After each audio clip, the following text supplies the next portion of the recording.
Welcome to You're 18, Now What? Thank you for joining me on this great Tuesday. I'm Dr. Catherine Gilstein, and I am looking forward to empowering you with information about financial literacy and economic empowerment.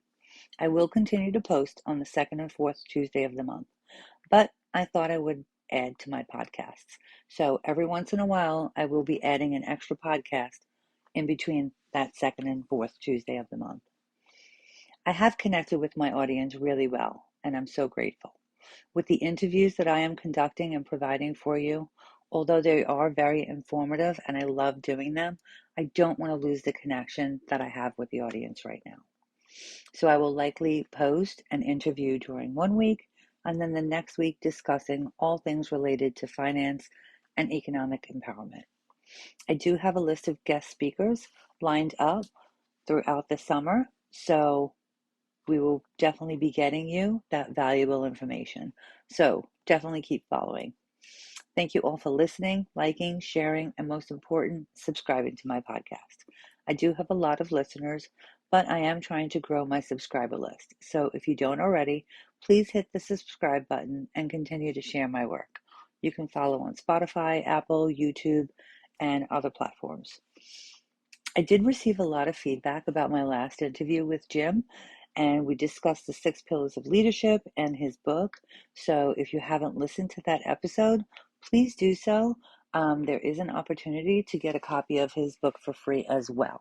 So if you do want a copy of his book for free, just put in your email address and name, and I will contact you to get your information to get that book out to you. What I want to talk about today are the constant concerns that people are having. And these concerns are with economic pressures. And those economic pressures are leading to heightened anxiety and cautious behavior. Right now, inflation remains a constant worry for a lot of people. Impacts of tariffs and trade policies are causing people anxiety. Rising housing costs, fear of not being able to get a house, fear of a recession, all of these are leading to financial strain and behavioral shifts in the consumer. This can be all overwhelming. So, what I want to do is try to break it down for you so you can somewhat feel at ease. You can't solve everything, but I really did think that this was important to talk about. The first rule of thumb I want to point out is that you need to be able to control what you can control. So I'm going to go through a couple of things, and these are things that you can control. These are things that can help you to lower that anxiety and help with that behavior that you're having right now or anything that you're feeling. And it's different for everybody. So remember, there's not that one size fits all. But again, the first rule of thumb is to control what you can control. So, one, build, or in some cases, rebuild your emergency fund. So, ideally, you want to have 3 to 6 months of living expenses in a liquid account. So, an account that is accessible immediately. If you don't have anything saved right now, or you're rebuilding your emergency fund, or don't know where to start with something. Even $10 a week on a consistent basis with time and compounding interest, it will add up. So just start somewhere, start small, but just build or rebuild your emergency fund. Two, reduce any high interest debt that you may have. So here you want to look at your credit cards, you want to see what interest rates are for each of those cards, and then prioritize paying off the cards with the highest interest rate first. So there are different methods to do this. You could use the avalanche method where or the snowball method. So one way you're paying off high interest debt first, the other way you are paying off the smallest balance first. Sometimes when people see if they have 3 credit cards and one has a $2,000 balance, one has a $1,000 balance, and one has a $500 balance, sometimes paying off the $500 balance and making that zero is mentally helpful and says, yes, that account is zero, I can move on to the next account, whatever works best for you. You could always reach out to me. I can create a personalized plan for you and help you work on that. Number three, you want to create or revisit your budget. So, are you using that 50/30/20 rule? So, here you want to look at your spending habits. What are essential items that you're buying? What are non essential items that you're buying? So, look at those essential and non essential items where your spending habits are, and look to see where you can cut quickly if you have to. So, if you're really in a bind, what can you cut immediately? So maybe you dine out or order in once a month instead of once per week. Look at your different subscription services. Is there anything you can cut there? Your budget is something that should be reviewed regularly, and it should always evolve with your current situation. So, when you need to tighten up and be spending that less, your budget needs to reflect that. If you get a raise, your budget needs to reflect that. So that's where you can start putting extra into your emergency fund, start paying down more debt, whatever the case may be for you. Number four, diversify your income sources.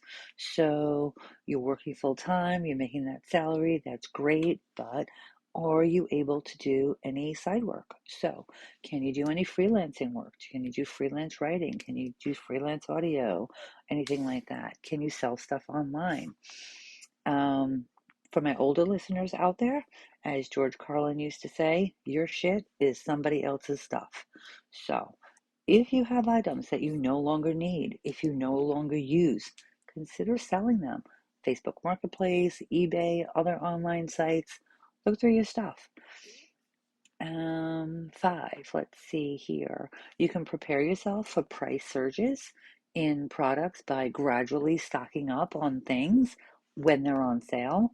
So here you want to think about non-perishable goods, possibly paper products, comparing brands, buying in bulk for cost efficiency, whatever works for you. Um, Six, and this has been more so in the last month for me. I don't know about any of you out there, but send me a message, let me know. Always be on the lookout for scams and misinformation.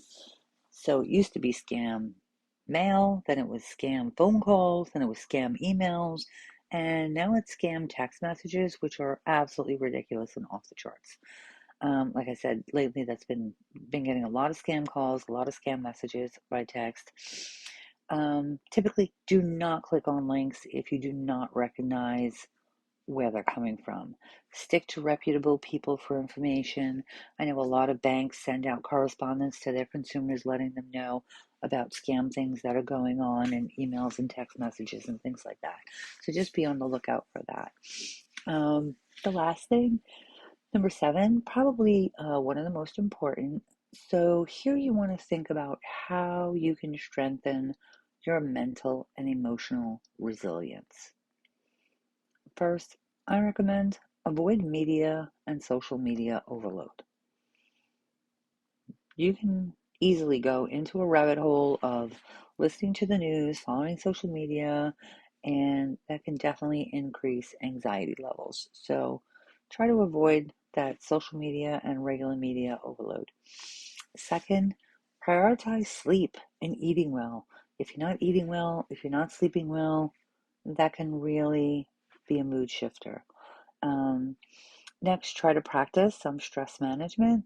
It could be something as simple as spending 15 minutes a day, whether that's meditating, exercising, whatever activity is going to calm and relax you, try doing that.